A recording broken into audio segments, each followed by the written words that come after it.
Hello everyone, welcome back to my channel. This is second part of the second chapter of class 12th political science, era of one party dominance. Last part में हमने यहाँ पे छोड़ा था ये chapter कि socialist party कहाँ से फॉर्म हुई, कौन कौन इनके फाउंडिंग मेंबर्स थे और आखिरी में आके इनको क्या क्या डिलेमा का सामना करना पड़ा। आज हम शुरू करेंगे नेचर ऑफ कांग्रेस डोमिनेंस से। अब हमें ये पता है कि 1947 से लेकर 1977 तक कांग्रेस अनडिफीटेड रही, कांग्रेस को कोई डिफीट नहीं कर पाया। तो ऐसा क्या था कि कांग्रेस का डोमिनेंस इतना बड़ा या फिर कांग्रेस इतने लार्ज स्केल पे बारी बारी इलेक्शंस में जीतती रही, ठीक है। और कांग्रेस का डोमिनेंस का नेचर कैसा था, कैसे कांग्रेस डोमिनेट कर पाई थी इंडियन पॉलिटिक्स को। तो यहाँ पे दे रखा है कि many parts of the world had one party dominance but India was different. अब हमें यह पता है कि जैसे हमारा देश आज़ाद हुआ उस टाइम पे इस दुनिया में कई और देश भी आज़ाद हुए। हमने डेमोक्रेटिक वे के साथ जाना सही समझा, ये हमने डिस्कस कर लिया कि हमने ये क्यों सही समझा। मगर जो कुछ और देश उस टाइम पे आज़ाद हुए थे उन्होंने डेमोक्रेसी को नहीं अपनाया, उन्होंने वन पार्टी रूल अपनाया, कुछ और अपनाया। मगर कुछ और देश में भी वन पार्टी रूल था। अब हमारे में और उनमें डिफरेंस क्या है? हमारे में जो वन पार्टी रूल था वो डेमोक्रेटिक वे में था, वो लोगों की वजह से था कि लोग कांग्रेस को बहुत पसंद करते हैं। मगर जो दूसरे पार्ट ऑफ द वर्ल्ड में वन पार्टी डोमिनेंस था वो डिफरेंट रीजंस की वजह से था, फोर्स की वजह से था, मिलिट्री माइट की वजह से था। या तो वहाँ पे होती एक पार्टी है जो उसका इलेक्टेड रिप्रेजेंटेटिव होता है, वो प्रेसिडेंट बन जाता है जैसे चाइना में होता है, या फिर ऐसा कुछ कर दिया जाता है कि प्रेसिडेंट बारी बारी इलेक्ट होता है, इलेक्टोरल वेज को रिग कर दिया जाता है, वहाँ पे छेड़छाड़ कर दी जाती है। अब इसके एग्जाम्पल ये है कि चाइना, क्यूबा और सीरिया, यहाँ पे कॉन्स्टिट्यूशन ही कहता है कि वन पार्टी का रूल चलेगा, ठीक है। ये कंट्रीज याद रखना, चाइना, क्यूबा और सीरिया का कॉन्स्टिट्यूशन परमिट करता है कि यहाँ पे वन पार्टी रूल रहेगा। वन पार्टी रूल रहेगा तो वन पार्टी डोमिनेंस रहेगी। और कुछ कंट्रीज है जहाँ पे मिलिट्री की वजह से वन पार्टी रूल है। इन कंट्रीज का नाम है म्यांमार, बेलारूस, इजिप्ट और इरिशिया। ये कंपनी में मतलब ये कंट्रीज के अंदर वन पार्टी रूल है। क्यों? क्योंकि वहाँ की मिलिट्री उस पार्टी को सपोर्ट करती है। वहाँ के लोग डरते हैं कि अगर हम इस पार्टी के अगेंस्ट जाएंगे तो हमें मार दिया जाएगा, इसलिए वहाँ पे वन पार्टी रूल है। मैक्सिको, साउथ कोरिया और ताइवान में भी किसी ना किसी समय पे वन पार्टी डोमिनेंट स्टेट्स हुआ करती थी, किसी ना किसी समय पे यहाँ पे भी एक पार्टी का रूल हुआ करता था। मगर हमारे देश में जो वन पार्टी डोमिनेंस था वो इसलिए था क्योंकि लोगों के बीच में उनकी पॉपुलैरिटी बहुत ज़्यादा थी। अभी हमने रीजंस जाने कि कैसे वो नेशनल मूवमेंट में जो लीडर्स जुड़े हुए थे वो कांग्रेस के अंदर ज्वाइन हुए, कैसे लोगों के अंदर वो अपनी पॉपुलैरिटी को इंक्रीज कर रहे थे, कैसे उनका जो कैडरे था वो बहुत ज़्यादा स्ट्रॉन्ग था, ठीक है। ये रीजंस की वजह से इंडिया में वन पार्टी डोमिनेंस था। मगर जो इन कंट्रीज में वन पार्टी डोमिनेंस था वो बहुत ही डिफरेंट रीजंस की वजह से था। हमारा वन पार्टी डोमिनेंस अगर मिलता है तो वो मिलता है अफ्रीकन नेशनल कांग्रेस से, जो साउथ अफ्रीका में आई पोस्ट अपार्थेड, ठीक है। वहाँ पे भी उनकी लोगों ने उनको अपॉइंट किया, वहाँ पे किसी मिलिट्री की वजह से या फिर कॉन्स्टिट्यूशन की वजह से वन पार्टी रूल नहीं था, वहाँ पे भी लोगों के बीच में उनकी पॉपुलैरिटी ज़्यादा थी। अगर हमारा रूल किसी से मिलता है तो वो है African National Congress in South Africa. अब लास्ट लाइन जो यहाँ पे दे रखे है वो है Congress dominance was not due to suppression. अभी हमें पता है कि कांग्रेस ने दबाया नहीं था किसी को कि आप आओ और हमें वोट दो, या फिर मिलिट्री का यूज नहीं किया था कि हमें वोट दो। वो इसलिए था कि लोगों ने अपने दिल की वजह से, अपने दिल की सुन के, उनकी पॉपुलैरिटी को देख के वोट किया कि नहीं, इन्होंने हमें हेल्प करी है ब्रिटिशर से आज़ादी लेने में, तो हमारा फर्ज बनता है कि हम कांग्रेस के लिए वोट करें। हाँ, इन्हें वोट मिला था, कांग्रेस को वोट मिला था due to inclusive leadership, freedom movement legacy, grass root organisation and support across classes and regions. ये सारे पॉइंट हमने लास्ट पार्ट में डिस्कस कर लिए थे। अब नेक्स्ट जो टॉपिक हमारे पास है वो है इंस्टीट्यूशनल रेवोल्यूशनरी पार्टी, PRI इन मैक्सिको। स्पेनिश में ये थोड़ा उल्टा लिखा जाता है, IRP होना चाहिए मगर IRP लिखा जाता है। ये पार्टी जो थी ये 1929 में फाउंड की गई। ये पार्टी कब फाउंड की गई? 1929 में। इसका पहले नाम था नेशनल रेवोल्यूशनरी पार्टी। अब क्या नाम है इसका? Institutional revolutionary party. पहले इसका नाम था नेशनल रेवोल्यूशनरी पार्टी, इसका नाम रीनेम कर दिया गया institutional revolutionary party in Spanish, ठीक है। अब इस पार्टी ने 6 डिकेड्स तक लगभग 60-70 साल तक मैक्सिको के अंदर राज किया। क्यों? क्योंकि इनके पास मैक्सिको, जो जैसे हमारे देश में रेवोल्यूशन हुआ, जैसे रशिया में रेवोल्यूशन हुआ, रेवोल्यूशन के बाद जो पार्टी आती है वो इनिशियली बहुत स्ट्रांग होती है, उसके अगेंस्ट में कोई पार्टी नहीं आना चाहती या फिर उसके अगेंस्ट में कोई नहीं जीत पाता। जैसे नाजी जर्मनी में एक बार जब हिटलर जीता तो वो जीतता गया। अभी मैंने रशिया का एग्जांपल दिया, वहाँ पे रेवोल्यूशन आया तो वहाँ पे स्टालिन वगैरह का रूल आया। तो ऐसे ही यहाँ पे रेवोल्यूशन आया, मैक्सिकन रेवोल्यूशन आया और ये पार्टी रूल में आई। मगर ये पार्टी विद टाइम इन्होंने अपनी पावर को और मजबूत कर दिया गया। ठीक है, अभी हम ये पढ़ते हैं। इनिशियली इसके अंदर पॉलिटिकल ग्रुप्स थे, मिलिट्री थी, बिजनेस ग्रुप्स थे, वर्कर्स थे, पीजेंट्स थे, मतलब ऑल सेक्शंस ऑफ सोसाइटी के मेंबर इसके अंदर इनिशियली थे। मगर अभी हम डिस्कस करते हैं कि क्या हुआ कि इन्होंने 60-70 साल तक रूल किया। अभी हमारे देश में भी कांग्रेस डोमिनेंस था, हमारे देश में भी कांग्रेस बहुत साल तक, लगभग आधा time of the independence, after independence, अगर हम 70-75 साल से इंडिपेंडेंट हैं तो लगभग आधा टाइम तो कांग्रेस ने रूल किया, मगर 70 साल तक रूल नहीं कर पाए। कोई भी पार्टी 70 साल तक रूल नहीं कर सकती। तो ऐसे क्या रीजन थे कि इन्होंने 6 डिकेड्स तक, 60 साल तक या 70 साल तक अपना डोमिनेंस बनाए रखा। इसके जो फाउंडर थे उनका नाम था, याद कर लेना, इनके फाउंडर का नाम था प्लूटार्को एलियस कैलिस। प्लूटार्को एलियस कैलिस इनके फाउंडर का नाम था। ये पार्टी फाउंड हुई थी 1929 के अंदर। अब जो इसके जो फाउंडर थे या फिर जो इसके लीडर्स थे, उन्होंने इलेक्शंस को रिग्ड करना शुरू कर दिया गया। उनकी पार्टी खड़ी होती थी, लोगों को समझ आता था कि अगर ये खड़े हैं तो ये जीत जाएंगे। दूसरी पार्टियों को इसलिए ही लड़ने दिया जाता था ताकि उनकी डोमिनेंस को लेजिटिमाइज किया जाए, ये ना दिखे कि एक पार्टी खड़ी हो रही है, एक पार्टी जीत रही है। दूसरी पार्टीज को भी खड़े करने दिया जाता था, मगर सिर्फ नाम का। इलेक्शंस को रिग्ड कर दिया गया, वोट पलटवा दिए गए, डलते कहीं थे, वोट उनके आते थे। तो इसको हम जो टर्म करते हैं वो है परफेक्ट डिक्टेटरशिप, कि इससे परफेक्ट डिक्टेटरशिप नहीं हो सकती है। तो पूरी तानाशाही है कि आप चाहोगे तो आप जीत रहे हो, लोगों के तो क्या वैल्यू है, वोट की वैल्यू है, वो कुछ भी नहीं है, जो आप चाह रहे हो वही हो रहा है। ठीक है, इसको हम बोलते हैं अथॉरिटेरियन रूल। अथॉरिटेरियन और टोटलिटेरियन दो टाइप के रूल होते हैं। अथॉरिटेरियन रूल के अंदर आपकी पॉलिटिकल फ्रीडम नहीं होती। ठीक है, टोटलिटेरियन रूल के अंदर आपकी पॉलिटिकल फ्रीडम भी नहीं होती, आपकी पर्सनल फ्रीडम भी नहीं होती। जैसे नॉर्थ कोरिया, यहाँ पे क्या था, अथॉरिटेरियन, यहाँ पे पॉलिटिकल फ्रीडम नहीं थी, पर्सनल फ्रीडम आपको फिर भी दी गई थी। इसके बाद इन्होंने ईयर 2000 के अंदर अपने इलेक्शन लॉस्ट कर दिए गए। आज भी वहाँ के लोगों के अंदर डेमोक्रेसी के अंदर उतना भरोसा नहीं आ पाया। क्यों? क्योंकि इन्होंने डेमोक्रेसी की ऐसी तैसी कर दी, डेमोक्रेसी के ऊपर से लोगों का विश्वास ही उठ गया।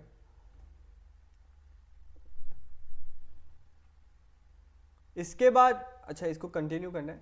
अब Mexico no longer one party dominant country नहीं है। अब वहाँ पे डिफरेंट पार्टीज एज यूजुअल खड़ी होती है, मगर अब वोट्स रिग्ड नहीं किए जाते, इलेक्शन रिग्ड नहीं होते, वहाँ पे मनी एंड मसल पावर का यूज नहीं होता सॉरी।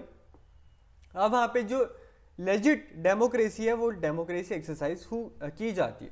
अभी जैसे मैंने बताया कि वहाँ के जो सिटीजन्स हैं उनके अंदर अब भी फ्री एंड फेयर इलेक्शंस का जो है वो ट्रॉमा अब भी है, उनको अब भी विश्वास नहीं हो रहा डेमोक्रेसी पे पूरा, कि क्या पता अब भी इलेक्शंस रिग्ड हो। इसलिए हम कहते हैं कि जो डेमोक्रेसी है वो बहुत अच्छा इंस्टीट्यूशंस है, अगर वो सही हाथों में है। अगर वो किसी गलत हाथ में चला गया तो डेमोक्रेसी से बेकार कोई इंस्टीट्यूशन नहीं रह जाता। अब हम जो नेक्स्ट चीज़ डिस्कस करते हैं वो साइड बॉक्स में होता है। BR अम्बेडकर, जिनको हम बाबा साहब भी कहते हैं, उनका साइड में बॉक्स था। इसके ऊपर से क्वेश्चन आ जाते हैं CUET में भी या बोर्ड्स में 1 मार्कर। तो BR अम्बेडकर का फुल नाम था डॉक्टर भीमराव रामजी अम्बेडकर। ये 1891 में पैदा हुए और 1956 में इनकी डेथ हो गई। ये इंडिपेंडेंट इंडिया के फर्स्ट लॉ मिनिस्टर थे। अभी हमने हेल्थ मिनिस्टर भी देखा, एजुकेशन मिनिस्टर भी देखा previous part of the video में। अब ये जो थर्ड मिनिस्टर है वो इंडिपेंडेंट इंडिया के फर्स्ट लॉ मिनिस्टर। इन्होंने 1951 में रिज़ाइन कर दिया गया। क्यों? क्योंकि हिंदू जो कोड बिल था उसके ऊपर इनकी और बाकी जो मेंबर्स थे उनके बीच में कंसेंसस नहीं बन पाया, इनके और बाकी मेंबर्स के बीच में एक साठगांठ नहीं बन पाई। तो उन्होंने रिज़ाइन कर दिया कि अगर ये बात नहीं सुनी जाएगी तो मैं रहूँगा, कैबिनेट में नहीं रहूँगा। और 1956 में इन्होंने बुद्धिज़्म एडॉप्ट कर दिया गया अपने 1000 ऑफ फॉलोअर्स के साथ। बस इनके बारे में ये चीज़ जानना बहुत इंपॉर्टेंट है। इसके बाद जो नेक्स्ट सब पार्ट हमारे पास है वो है reasons for extra ordinary success of Congress. अभी हमने पहले भी डिस्कस किया था कि कांग्रेस क्यों जीती।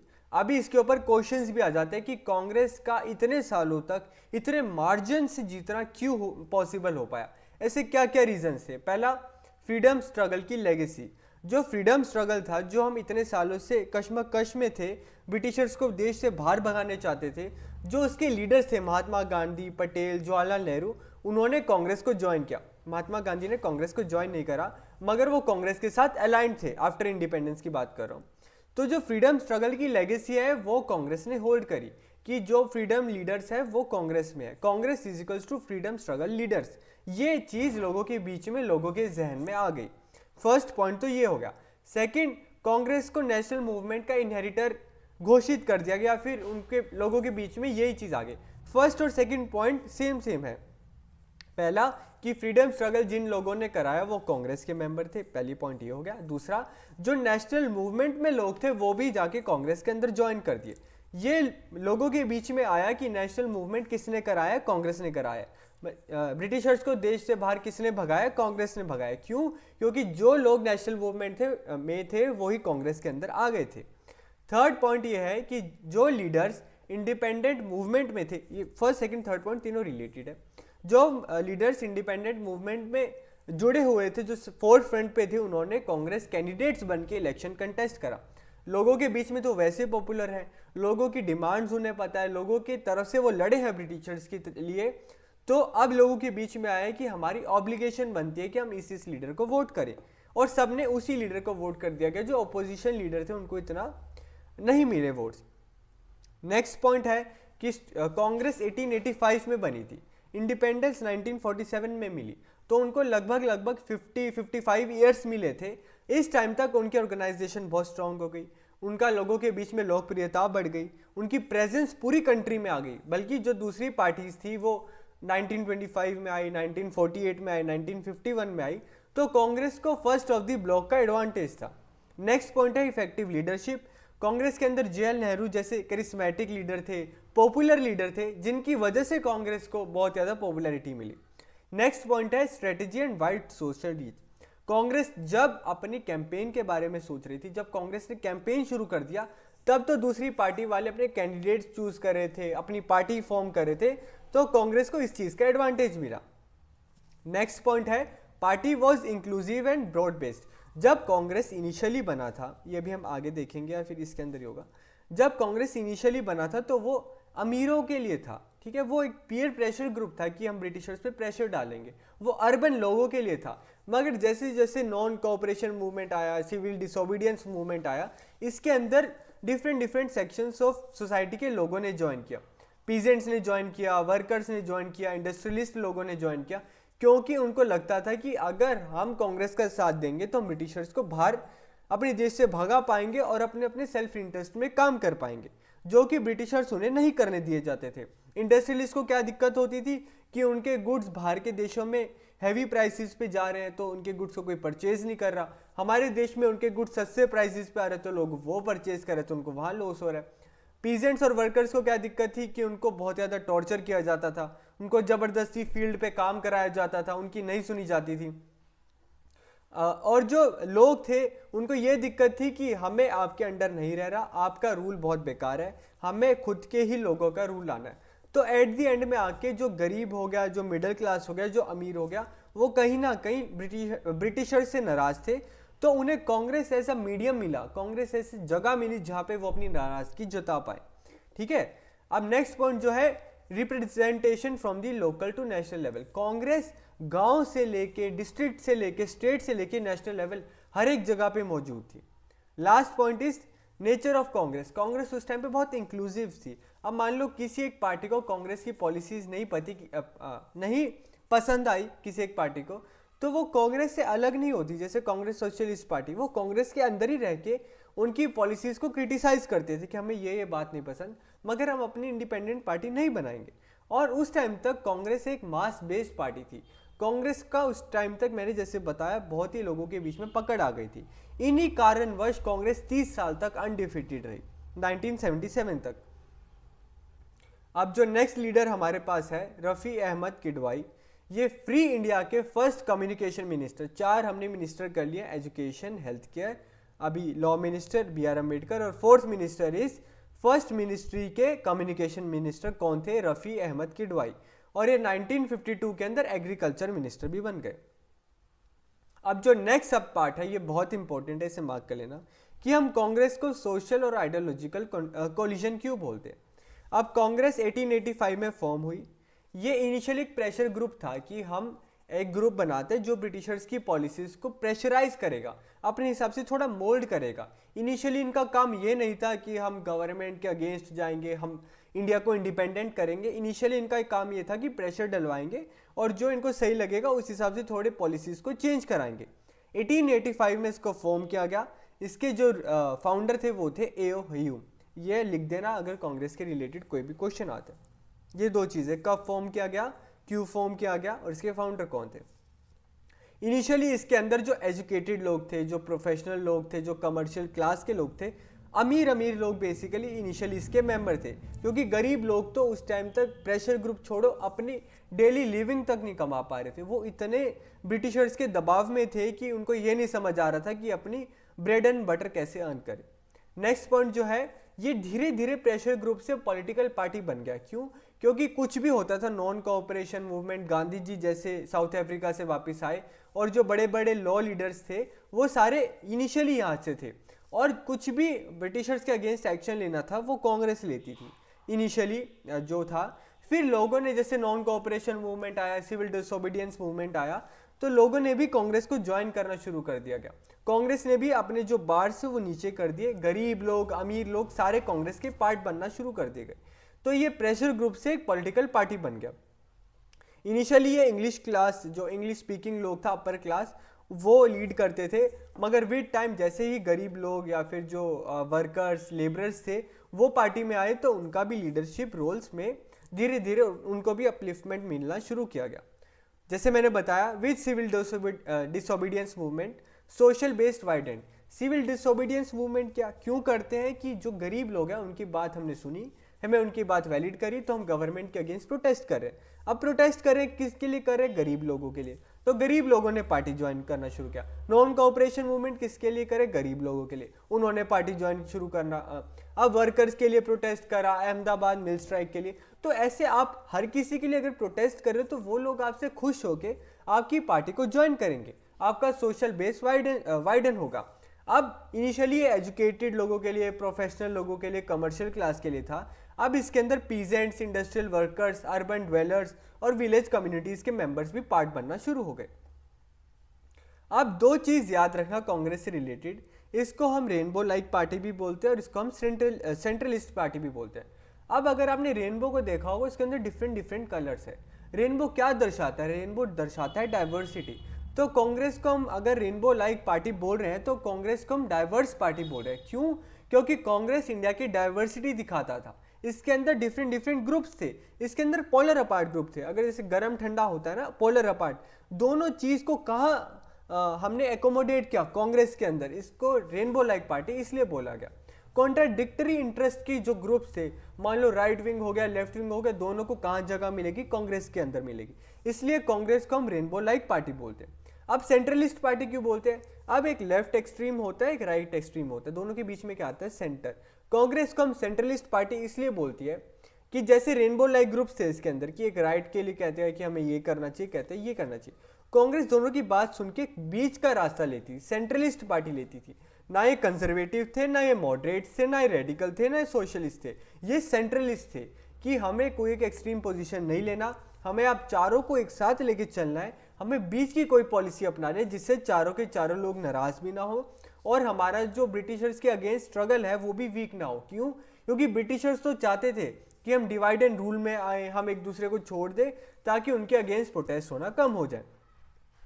Congress encourage formation of organisations with in it. अब कांग्रेस कहती थी कि आपको अलग पार्टी क्यों बनाना है, आप हमारे ही साथ रहो, आप हमारे साथ रह के एक अलग ग्रुप बना लो विद इन अ पार्टी, और हमें जो आपको कुछ भी पॉइंट रखने आप एज अ ग्रुप रखो ना, एज अ इंडिपेंडेंट पार्टी क्यों रखते हो? क्योंकि अगर आप इंडिपेंडेंट पार्टी बनोगे तो आपको हमारे अगेंस्ट भड़का दिया जाएगा, हम जो पॉलिसीज बनाएंगे आप उसके अगेंस्ट प्रोटेस्ट करोगे, इससे हम ब्रिटिशर्स को कैसे भगाएंगे? इसलिए आप हमारे ही साथ रहो, हमारे ही अंदर रह के एक डिफरेंट ग्रुप बना लो। और बिफोर इंडिपेंडेंस आप जैसे हम देखते हैं इस पॉइंट में, before independence many organisation and parties जिनके खुद के कॉन्स्टिट्यूशन थे, ऑर्गेनाइजेशन स्ट्रक्चर थे, वो भी कांग्रेस के साथ थी, जैसे कि कांग्रेस सोशलिस्ट पार्टी। नेक्स्ट जो पॉइंट हमारे पास है वो कम्युनिस्ट पार्टी ऑफ इंडिया है। सोशलिस्ट पार्टी पढ़ लिया था मैंने, उसमें बताया था सोशलिज्म और कम्युनिज्म में क्या डिफरेंस होता है। सोशलिज्म बेसिकली कहते हैं कि आप प्राइवेट प्रॉपर्टी ऑन कर सकते हो, मगर ऐसा कुछ करेंगे कि सबके बीच में इक्वली रिसोर्स डिस्ट्रीब्यूट हो जाए। कम्युनिस्ट पार्टी बेसिकली कहते हैं कि आप कोई भी प्राइवेट प्रॉपर्टी अर्न नहीं करोगे, आपकी सारी प्रॉपर्टी स्टेट की और स्टेट उसे डिवाइड करेगी, सबको इक्वल रिसोर्सेज बांटेगी। ये बेसिक डिफरेंस है कम्युनिज्म और सोशलिज्म के बीच में। अब जो कम्युनिस्ट पार्टी ऑफ इंडिया है वो कब फॉर्म हुई थी? 1925 के अंदर। क्यों फॉर्म हुई थी? कोई भी पार्टी फॉर्म होने के पीछे ना एक इंस्पिरेशन होती है, एक रीज़न होता है। हमारी जो कम्युनिस्ट पार्टी फॉर्म हुई थी वो बोल्शेविक रेवोल्यूशन जो रशिया यूएसएसआर में उस टाइम पे हुआ था, उससे इंस्पिरेशन लेके कि गरीब तबके के लोग जो आएंगे वो आके रेवोल्यूशन करेंगे और गरीबों की सरकार आएगी जो सबकी फेवर में काम करेगी। तो ये चीज़ उनको बहुत अपीलिंग लगी, तो उन्होंने खुद के कम्युनिस्ट पार्टी बनाई। उन्हें लगता था कि सोशलिज्म जो है ये गरीबों के लिए जो काम करना है, ये सारी चीज़ों का सोल्यूशन है। अगर लोगों के पास पैसा होगा तो पैसा ही जड़ है हर किसी प्रॉब्लम की। पैसा होगा तो आपकी सारी प्रॉब्लम्स सही हो जाएंगी, पॉलिटिक्स, एजुकेशन, सब चीज़ें सही हो जाएंगी अगर एक बार आप पे पैसा आ जाए। 1935 ऑनवर्ड्स कम्युनिस्ट जो पार्टी थी वो कांग्रेस के साथ काम करना शुरू कर दिया, विद इन कांग्रेस काम करना शुरू कर दिया। मैंने आपको बताया था रेनबो लाइक पार्टी थी, डिफरेंट पार्टीज को अकोमोडेट कर लेते थे ताकि इनका जो सोशल बेस है वो वाइडन होता रहे। और ये कांग्रेस सोशलिस्ट जो ग्रुप था उसके अंडर काम करती थी। थर्ड पॉइंट है पार्टिंग ऑफ वेज। अब ये कैसे कांग्रेस से अलग हुई? ये कांग्रेस से अलग हुई 1945 के अंदर, जब कम्युनिस्ट पार्टी ने ब्रिटिशर्स का साथ दिया। क्यों? कि ब्रिटिशर्स सही हैं, उनको नाजी जर्मनी हिटलर के अगेंस्ट वॉर करनी चाहिए। हमारे कांग्रेस वाले क्या कहते थे कि हमें नहीं करना साथ। क्यों? क्योंकि ब्रिटिशर्स की तरफ से कौन जा रहा था? इंडियन जा रहा था लड़ने। मर कौन रहा था? इंडियन मर रहा था। इनको तो बोलना बहुत आसान है कि हम जाएंगे, हम सपोर्ट करेंगे, मरेगा कौन? वो गरीब इंसान मरेगा। तो इस चीज़ पे इन दोनों के डिफरेंसेस आए। वो कह रहे थे हमें ब्रिटिशर्स का सपोर्ट करना चाहिए नाजी जर्मनी के लिए, ये कह रहे थे हमें सपोर्ट नहीं करना। तो इन्होंने छोड़ दिया, पार्टी से अलग हो गए। इस पार्टी की एक खास बात है कि इसका एक बहुत डेडिकेटेड कैडर है, इसके बहुत डेडिकेटेड इंडिविजुअल है जो पार्टी के लिए कुछ भी कर जाने को तैयार है।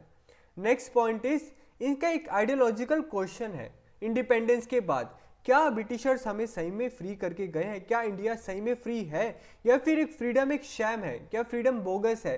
क्या फ्रीडम एक नकली चीज़ है कि हमें सिर्फ दिखाया जा रहा है कि हम आज़ाद हैं और आज़ादी नहीं मिली है? तो ये चीज़ पे उन्होंने विश्वास कर लिया कि आज़ादी हमारी झूठी है। तो इंडिपेंडेंस के बाद सीपीआई ने एक ये चीज़ स्टेटमेंट दी कि इंडिया में, स्टेटमेंट नहीं थी, ये कहा कि इंडिया की जो इंडिपेंडेंस है वो इनकम्प्लीट है, अधूरी है, हमें आज़ादी नहीं मिली है। इसी चीज़ के करके उन्होंने तेलंगाना में आर्म्ड स्ट्रगल शुरू किया कि गरीब लोगों ने आर्म्ड स्ट्रगल शुरू किया। कहाँ पे? अपने जो रूलर्स थे उनके अगेंस्ट, अपने जो लीडर्स थे उनके अगेंस्ट। जो उनको लगता था कि ब्रिटिशर्स गए हैं, अब अमीर लोगों का शासन आएगा, वो अपना रूल अमीर लोगों को देगा, तो उनके अगेंस्ट इनके गरीब लोग आर्म्ड स्ट्रगल लेके उतर गए। वायलेंट इंसर्जेंसी हुआ, फ्यूडल लैंडलॉर्ड, जो लैंडलॉर्ड से जिनके पास बहुत ज़्यादा ज़मीनें थी, ठीक है, तो उनको मार दिया गया। क्यों? क्योंकि इन्हें लगता था कि काम हम करते हैं, सारी चीज़ हम करते हैं, पैसा कौन कमाता है? जिसकी ज़मीन है, जो ओनर है। तो ऐसा नहीं होना चाहिए, तो फ्यूडल लैंडलॉर्ड को ही मार डालते हैं। इस चीज़ को टैकल करने के लिए फिर हमारे पास the great Indian arm forces आए और उन्होंने इस चीज़ को सप्रेस कर दिया कि इंडिया के अंदर रह रहे हो तो आपको एक तहजीब और एक कायदे से रहना होगा, आप किसी को भी ऐसे नहीं मार सकते। इस चीज़ को उन्होंने सप्रेस कर दिया। अब इन्हें समझ आ गया कि इंडिया के अंदर रेवोल्यूशन तो पॉसिबल नहीं है, इंडियन आर्म फोर्सेस नहीं कर पाएंगे। तो उन्होंने 1951 में क्या हुआ था? इलेक्शंस हुए थे। उन्होंने इलेक्शन से पहले डिसाइड किया कि वायलेंट रेवोल्यूशन में कुछ रखा नहीं है, हम वायलेंट रेवोल्यूशन कर भी नहीं पाएंगे, हमें इंडियन आर्म फोर्सेस रोक देंगी। तो हम एक काम करते हैं, हम इलेक्शंस में ही पार्टिसिपेट करते हैं, गरीबों का साथ तो हमारे पास है ही, हमें वोट्स मिल जाएंगे, हम जीत जाएंगे इलेक्शन। वही हुआ। 1952 के अंदर इन्होंने फर्स्ट जनरल इलेक्शन कंटेस्ट किया, 16 सीट्स जीती इन्होंने। सबसे लार्जेस्ट पार्टी कौन थी? कांग्रेस। कांग्रेस के बाद जो सीट्स के मामले में पार्टी थी वो थी कम्युनिस्ट पार्टी। वोट्स के मामले में पार्टी थी सोशलिस्ट पार्टी सेकंड। इन्होंने 16 सीट जीती और लार्जेस्ट अपोजिशन पार्टी बन गई। इनका जो सपोर्ट था वो वहाँ से आया जहाँ पे गरीब लोग बहुत है। कहाँ पे हैं गरीब लोग? आंध्र प्रदेश, केरला और वेस्ट बंगाल। उस टाइम पे वहाँ पे गरीब लोग बहुत थे, अब तो डेवलप हो गए हैं स्टेट्स। इसके जो लीडर्स थे, की लीडर्स नाम याद रख लेना, AK गोपालन और EMS नंबूदिरीपद। ये पार्टी के अंदर एक स्प्लिट फिर से आया। पहला क्या था, 1925 में बनी, 1935 में विद इन कांग्रेस काम करना शुरू किया। 6 साल बाद 1948 के अंदर एक कांग्रेस से अलग हो गई। 1951 में इन्होंने डिसाइड किया कि हमें इलेक्शंस कंटेस्ट करने हैं। 1964 में ये फिर दो ग्रुप्स बन गए। याद कर लेना, इस पे भी CUT में क्वेश्चन आता है। क्या? एक बना CPI, जो CPI इसका नाम है CPI। वो क्यों बना? कि वो प्रो सोवियत थे। Pro Soviet is pro USSR, जिनसे इन्होंने इंस्पिरेशन ली थी रेवोल्यूशन की। और दूसरा बना CPIM, communist party of India, Marxist. ये मोर रेडिकल थे और ये प्रो चाइना थे। अभी डिवाइड क्यों हुआ? क्यों 1964 में बटे? ये बटे जब इंडिया चाइना वॉर हुई थी 1962 के अंदर, तो कुछ डिफरेंसेस आए। एक पार्टी प्रो रशिया हो गई, प्रो USSR हो गई, जिसको हमारे देश वाले सही से टॉलरेट कर लेते थे। जो दूसरी पार्टी थी आफ्टर वॉर, जो चाइना ने हमारे देश की मतलब वॉर करी और हमारे देश को ह्यूमिलेट किया इंटरनेशनल लेवल पे, फिर भी इस पार्टी ने चाइना को सपोर्ट किया। CPIM ये पार्टी का नाम था, वो प्रो चाइना थी। फिर इसके जो लीडर थे उसको डिटेन किया गया कि आप उस देश को सपोर्ट करो जिसने हमारे अगेंस्ट वॉर किया, जिसने हमारे सैनिकों को मारा। ये था communist party of India. Next चीज जो है वो है tolerant and management of factions. अभी हमने देखा कांग्रेस को हम क्या कहते हैं, कांग्रेस को हम कहते हैं रेनबो लाइक पार्टी। क्यों? क्योंकि इसके अंदर डिफरेंट डिफरेंट ग्रुप्स थे कि जैसे हमने कहा कि ये ग्रुप अलग मत हो, हमारे साथ ही रहो, आपको जो कहना है हम आपकी बात सुनेंगे। इन ग्रुप्स को हम क्या कहते थे? इन ग्रुप को हम कहते थे factions. Congress had to avoid extreme position. अब एक जो ग्रुप है वो इस एक्सट्रीम पे, एक ग्रुप है एक इस एक्सट्रीम पे। कांग्रेस ना इनका साथ दे सकती थी ना इनका साथ दे सकती थी, कांग्रेस को बीच में चलना होता था। तभी उसे हम क्या कहते थे? Centralist party. Congress extreme position को अवॉइड करती थी और बैलेंस हमेशा स्ट्राइक करती थी। चलो ना आपकी हमारे बीच की चलते हैं। कांग्रेस को हम कोलिजन पार्टी भी कह सकते हैं। कोलिजन पार्टी क्या होती है कि अगर किसी पार्टी की मेजॉरिटी नहीं है तो वो दूसरी पार्टी का सपोर्ट लेके कोलिजन बनाती है। ये कोलिजन थी मगर विद इन पार्टी कोलिजन थी। पार्टी के अंदर डिफरेंट डिफरेंट ग्रुप्स थे, मल्टीपल आइडियोलॉजीज थी, मल्टीपल ग्रुप्स थे। उन ग्रुप्स को क्या कहते थे हम? फैक्शन। अब इतने डिफरेंट डिफरेंट ओपिनियन के अगर लोग आपके साथ होंगे, आपको मैनेज करना और टॉलरेट करना थोड़ा मुश्किल हो जाएगा। मगर जो नेचर ऑफ कांग्रेस था, कांग्रेस का जो नेचर था, उसने इतना अच्छा था कि जो इंटरनल डिफरेंसेस थे इतने अच्छे से सुने लोगों के, लीडर्स के। तभी उस टाइम पे जो क्रिटिसिज्म होता था वो मतभेद होता था। आज कोई पार्टी किसी लीडर को क्रिटिसाइज करती है, वो मनभेद होता है कि मुझे आप नहीं पसंद। पहले क्या होता था? मुझे आपका ये आइडिया नहीं पसंद। तो ये चीज़ विद टाइम हमारे देश में डिस्टॉर्ट हुई है तब। मगर कांग्रेस का नेचर ये था कि वो मतभेद को समझा लेते थे कि चलो 100 नहीं 50 नहीं तो 75 पे एग्री कर देते, और वो लोग मान भी जाते थे कि एट द एंड क्या होना चाहिए, हमारा देश बहुत महान बनना चाहिए। नेक्स्ट चीज़ जो है वो है इंटरनल फैक्शनलिज्म। इंटरनल फैक्शनलिज्म वही यही कि डिफरेंट डिफरेंट ग्रुप्स को इंटरनल फैक्शनलिज्म बोलते हैं हम।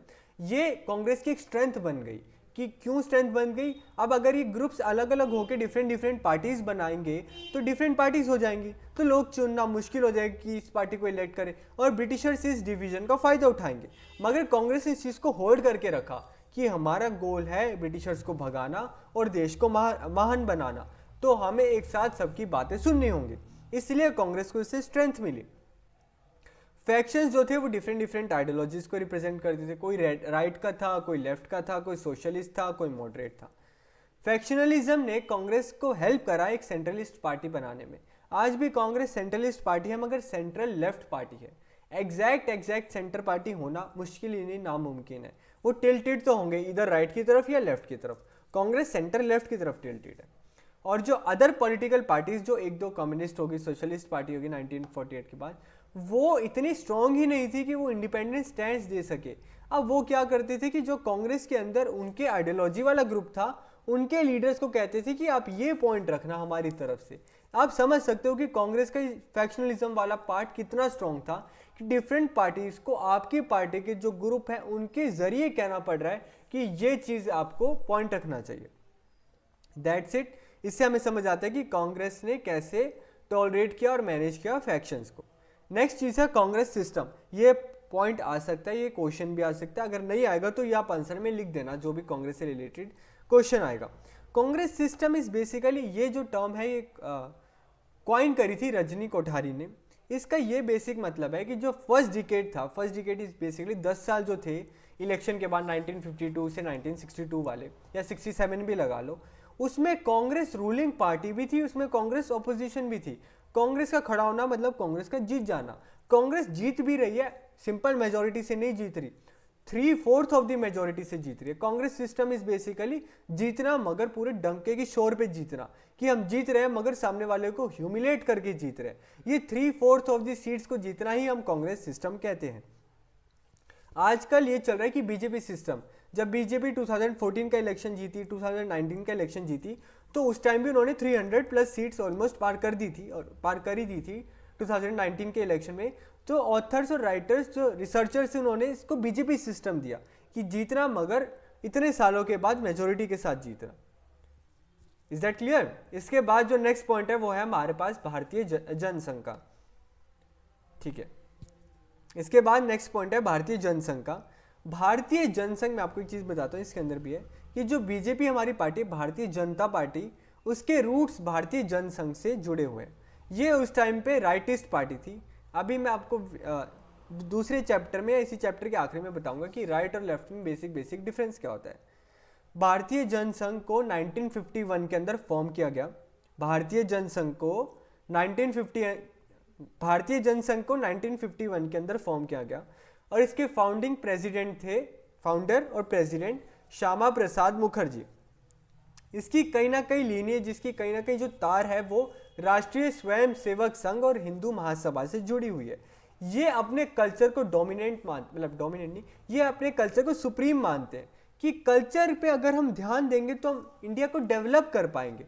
अगर हम हिंदू नेशनलिस्ट नहीं, अगर हम अपने मतलब अगर इसे हम आसान भाषा में समझें, अगर हम अपने कल्चर पे ध्यान देंगे जैसे जापान वाले करते हैं, तो कल्चर पे ध्यान देके हम फॉरेन वैल्यूज को अडॉप्ट नहीं करेंगे, अपनी वैल्यूज के साथ जाएंगे तो हम अपने देश को और महान बना सकते हैं। हम अपने देश को वापस सोने की चिड़िया बना सकते हैं। यही चीज़ आज के टाइम पे भारतीय जनता पार्टी फॉलो करती है। इनमें एक बहुत खास बात है कि बाकी पार्टीज भी बोलती हैं, मगर ये जो पार्टी है ये अपने नेशनलिस्ट कंसर्न्स पे, अपने देश एज अ होल पे बहुत प्राउड करते हैं कि हम एज अ इंडियन अपने आप पे बहुत गर्व महसूस करते हैं। क्यों? क्योंकि कल्चर पे इनको प्राउड है, अपने बॉर्डर्स पे इनको प्राउड है, अपने इंडियन आर्म फोर्सेस पे बहुत प्राउड है। बाकी पार्टीज को भी है, मगर इनके फाउंडिंग प्रिंसिपल्स ही यही हैं। ये एम्फसाइज करते हैं वन कंट्री होनी चाहिए, वन कल्चर होना चाहिए, वन नेशन होना चाहिए। प्लस जो बीजेपी का भी कंसेप्ट है, जो बीजेपी के लीडर्स भी कहते हैं कि हमें अखंड भारत बनाना है। पाकिस्तान, हिंदुस्तान, नेपाल, भूटान और म्यांमार, ये जो सारे कंट्रीज हैं ये हमारे इंडिया के ही पार्ट थे, तो हमें वापस इन सबको अकोमोडेट करना है और वापस अपने आप को एक अखंड भारत बनाना है। और इंग्लिश को रिप्लेस करना है हिंदी के साथ, हिंदी को रिप्लेस करना है, मतलब इंग्लिश को हटाओ और हिंदी को लाओ एज आर ऑफिशियल लैंग्वेज। अभी दोनों है। ये चाहते हैं कि फॉरेन देश की लैंग्वेज हमारे देश की ऑफिशियल लैंग्वेज कैसे है। जब न्यूक्लियर टेस्ट कंडक्ट कराया था चाइना ने 1964 के अंदर, तो ये पार्टी फोर फ्रंट पे थी कि हमें भी अपने देश का न्यूक्लियर टेस्ट कराना चाहिए। हमारे देश का पहला न्यूक्लियर टेस्ट हुआ था 1974 के अंदर, उसका नाम था आई गेस स्माइलिंग बुद्धा, मगर वो फेल हो गया था ड्यू टू सम रीजंस। तो ये पार्टी फोर फ्रंट पे थी कि दूसरे देश पे, हमारे दुश्मन देश पे जस्ट आफ्टर 4 न्यूक्लियर वेपन आ रहा है, तो कल को वापस वॉर करेंगे तो हमारा देश बहुत गंदी तरीके से हार जाएगा, तो हमारे देश में भी न्यूक्लियर वेपन होने चाहिए। 1952 में इन्होंने सिर्फ 3 सीट जीत पाए थे लोकसभा के इलेक्शन में। और नेक्स्ट पॉइंट है, इनका जो सपोर्ट था वही हिंदी को प्रायोरिटाइज करते, तो हिंदी स्पीकिंग स्टेट से आया, हिंदी स्पीकिंग अर्बन लोगों से आया जो अपने कल्चर पे प्राउड करते हैं। कौन है वो? राजस्थान के लोग हैं, मध्य प्रदेश के हैं, दिल्ली के हैं, उत्तर प्रदेश के हैं, बाकी लोग भी करते हैं, मगर उस टाइम पे यहाँ के लोग ज़्यादा करते थे। इसके जो लीडर थे वो थे श्यामा प्रसाद मुखर्जी और दीनदयाल उपाध्याय जी और बलराज मधोक जी। लास्ट पॉइंट इज, ये पार्टी 1977 के अंदर जनता पार्टी की कोलिशन के साथ मिली, जिसने मिलके कांग्रेस को हराया, मगर वो 1980 के अंदर वो कोलिशन टूट गया। 1980 के अंदर ये जो संघ वापस निकला वो निकला एज अ बीजेपी बन के। भारतीय जनता पार्टी की जो फाउंडेशन है, जो ट्रेस करते हैं हम ओरिजिन, वो यहाँ से करते हैं 1980 से, मगर इसके रूट्स कहाँ से आते हैं? इसके रूट्स आते हैं भारतीय जनसंघ से। Is that clear? नेक्स्ट है वो है एमरजेंसी ऑफ ओपोजिशन पार्टीज। अभी हमने देखा कि 1952 से 1977 तक ओपोजिशन पार्टीज थे, मगर उनका इतना डोमिनेंट से नहीं होता था पार्लियामेंट के अंदर। मगर ये ओपोजिशन पार्टी एमर्ज कैसे हो? इनका डोमिनेंट से नहीं था, मगर इन्होंने बहुत ही क्रूशियल रोल प्ले किया, वो भी हम देखते हैं। ओपोजिशन पार्टीज 1952 के इलेक्शन में भी थी, जैसे कम्युनिस्ट पार्टी थी, सोशलिस्ट पार्टी थी, स्वतंत्र पार्टी थी, ये भारतीय जनसंघ थी। ओपोजिशन पार्टीज 1952 के इलेक्शन में भी थी, मगर वो सिर्फ एक टोकन रिप्रेजेंटेशन था। 2-3 सीट्स, 16 सीट्स, 4-5 सीट्स, यही सीट्स वो जीत पाए थे। तो some opposition parties came into being during general elections of 1952। जैसे कम्युनिस्ट पार्टी, उन्होंने सोचा 1952 में चलो इलेक्शन लड़ लेते हैं। Roots of almost all the non Congress parties today can be traced to one or the other of the opposition parties of 1950s। जो आज पार्टीज हैं हमारी, ऑलमोस्ट 2000 के करीब पार्टीज हैं, उनके रूट्स कहीं ना कहीं हम नॉन कांग्रेस पार्टीज जो उस टाइम पे थे वहां से ट्रेस कर सकते हैं। और ये सक्सेसफुल थे, हम ये नहीं कह सकते ये सक्सेसफुल नहीं थे कि तो सीट्स ही नहीं जीत पाए तो फेलियर थे। ये सक्सेसफुल थे टोकन रिप्रेजेंटेशन में। ये सक्सेसफुल थे कि कांग्रेस की कोई भी पॉलिसी लगे तो क्रिटिसाइज करने में, उसको पूरे पार्लियामेंट के आगे उठाने में। तो इनका एक बहुत क्रूशियल रोल था। अब crucial role played by them, क्या था रोल? पहला था डेमोक्रेटिक कैरेक्टर। अगर सिर्फ एक ही पार्टी जीत रही है तो डेमोक्रेटिक से इसको डिक्टेटर बनने में ज़्यादा टाइम नहीं लगता। तो इन्होंने क्रूशियल रोल प्ले किया कि कांग्रेस की कोई भी पार्टी जो इनको कोई भी पॉलिसी जो इनको अथॉरिटेरियन लग रही है, कोई भी ऐसी पॉलिसी जो इनको लग रहा है कि देश के हित में नहीं है, तो ये पूरी पार्लियामेंट के आगे उसको जाहिर करते थे या फिर उसके ऊपर क्वेश्चन पुट करते थे, आस्क करते थे। सेकंड जो था प्रिंसिपल क्रिटिसिज्म होता था। अब ये नहीं कि मुझे आप पसंद नहीं हो या फिर जेएल नेहरू पसंद नहीं या फिर ये पसंद नहीं, वो क्रिटिसिज्म करते थे उनकी पॉलिसीज का। जैसे मैंने बताया मतभेद होता था, मनभेद नहीं होता था। ये प्रिंसिपल्स मतलब principle criticism of practices of Congress party की, ये पैसा कहाँ गया, ये चीज़ आपने क्यों, फर्स्ट ईयर प्लान था, फर्स्ट 5 ईयर प्लान था, उसमें एग्रीकल्चर को क्यों आपने सपोर्ट किया, सेकंड 5 ईयर प्लान में इंडस्ट्रीज को क्यों सपोर्ट किया। तो जो बेसिक प्रिंसिपल क्रिटिसिज्म थे ये क्वेश्चन उनसे पूछते थे। तो इन्होंने डेमोक्रेटिक कैरेक्टर मेंटेन करके रखा इंडिया का। अगर ये ना होते तो होपफुली मतलब अनफॉर्चुनेटली क्या पता आज हम डिक्टेटरशिप के अंदर होते। जैसे हमने पीआरआई का देखा, क्या पता हमारे यहाँ पे भी इलेक्शंस रिग्ड होने लग जाते। क्यों? क्योंकि अपोजिशन में कोई है नहीं, क्वेश्चन पूछने वाला कोई है नहीं। थर्ड पॉइंट इज इन्होंने check and balance of power maintain किया। अपोजिशन का काम क्या होता है कि जो पावर है वो मेंटेन करके रखना। ये ना हो कि हमारी पार्लियामेंट, हमारे जो इलेक्टेड रिप्रेजेंटेटिव्स हैं वो ज़्यादा पावर इंजॉय करने लग जाए। Fourth point is prevented the system from turning anti democratic. वही फर्स्ट पॉइंट है कि इन्होंने प्रिवेंट करके रखा कि हमारा सिस्टम डिक्टेटरशिप में ना कन्वर्ट हो जाए। एंड लास्ट पॉइंट इज ये they groom the leaders who were to play a crucial role in shaping of our country. इसमें सबसे पहला नाम किसका आता है? इसमें सबसे पहला नाम आता है अटल बिहारी वाजपेयी जी का। इन पार्टीज ने उन लीडर्स को ग्रूम किया, उन लीडर्स को समझाया इन द सेंस उन लीडर्स को अपॉर्चुनिटी दी कि जो आने वाले टाइम में देश की पॉलिटिक्स चेंज कर सकते हैं, जिनके अंदर इतना कैलिबर है। कौन थे? वो अटल बिहारी वाजपेयी जी। और बहुत ज़्यादा लीडर्स थे, मगर उन्होंने जितना कंट्रीब्यूट किया है हमारे देश की डेवलपमेंट में वो अनमैचेबल है। अब जो नेक्स्ट लीडर्स हैं हमारे पास वो है अंबेडकर जी और श्यामा प्रसाद मुखर्जी। ये याद रखना कि कौन से दो लीडर्स थे जो पहले कांग्रेस के अंदर थे, बाद में जाके अपोजिशन लीडर्स बन गए, डॉक्टर अंबेडकर एंड श्यामा प्रसाद मुखर्जी। अब क्वेश्चन मेरा आपसे ये है कि श्यामा प्रसाद मुखर्जी ने कौन सी पार्टी फॉर्म करी थी, कौन सी पार्टी के लीडर थे वो, अभी हम डिस्कस करके आए हैं। Next is JL Nehru socialist policy. JL Nehru की अगर आप बुक पढ़ते हो तो आपको समझ आएगा कि जवाहरलाल नेहरू थोड़े सोशलिस्ट, थोड़े लेफ्ट की तरफ टिल्टेड थे। तो जो सोशलिस्ट पार्टी थी वो उनकी तरफ थोड़ा ज़्यादा सहानुभूति रखते थे कि आप सोशलिस्ट पार्टी के, हम कांग्रेस पार्टी के हैं, मगर हमारे बीच में बॉन्ड है। जो सोशलिस्ट लीडर थे जैसे जेपी नारायण, अभी हम इमरजेंसी वाले चैप्टर में देखेंगे कि इनका कितना बड़ा रोल था इमरजेंसी के टाइम पे। जेपी नारायण से वो कांटेक्ट करते थे, उनको इनवाइट भी किया था कि आप दूसरी पार्टी के हो, आई डोंट केयर, आप चाहो तो हमारी गवर्नमेंट को ज्वाइन कर सकते हो। ये चीज़ कांग्रेस की बहुत अच्छी थी। वो लोगों को, लीडर को उनके कैलिबर के बेस पे जज करते थे उस टाइम पे। इस बेसिस पे जज नहीं करते थे कि आप दूसरी पार्टी के हो, आप तो इनकैपेबल हो, अब हमारी पार्टी के अंदर हो, अगर आप इनकैपेबल हो तो भी कैपेबल हो, ऐसा नहीं। अगर उन्हें लगता था आप कैपेबल हो तो आपको इनवाइट करते थे कि आज आप हमारी गवर्नमेंट में ज्वाइन कर लो, आप अपनी पार्टी के साथ भी रहो मगर हमारे देश को डेवलप करने में हमारी सहायता करो, हम आपका कैलिबर सही जगह पे यूज़ करना चाहते हैं। यही चीज़ दर्शाती है ability of Congress to accommodate all interest and all aspirants for political power stability declined and other political party started gaining greater significance. अभी हमने देखा कि कांग्रेस का स्ट्रेंथ कहाँ पे थी कि वो डिफरेंट ग्रुप्स को मर्ज करके चलता था, मगर विद टाइम ये क्या हुआ है, डिफरेंट ग्रुप्स की ओपिनियन नहीं सुनी गई, ये different groups different political parties बन गया और ये डिफरेंट ओपिनियंस को नहीं ले पाए। इन्होंने सोचा जो हम ओपिनियन दे रहे हैं वही ठीक है, इसकी वजह से डिफरेंट अपोजिशन पार्टीज बनी और कांग्रेस की स्ट्रेंथ डिक्लाइन हो गई। मगर एक अच्छी बात है कि तब तक ब्रिटिशर्स चले गए थे, अब तब ट्रू डेमोक्रेटिक नेचर के लिए हमें चाहिए था कि डिफरेंट पॉलिटिकल पार्टीज हो ताकि डिफरेंट व्यू पॉइंट्स आए और जो व्यू पॉइंट सबसे ज़्यादा कैपेबल है, जो व्यू पॉइंट सबसे ज़्यादा वैलिड है वो प्रिवेल करे। Last point is Congress dominance constituted only one phase in the politics of the country. Congress का डोमिनेंस सिर्फ एक फेज है हमारी कंट्री के पॉलिटिक्स में।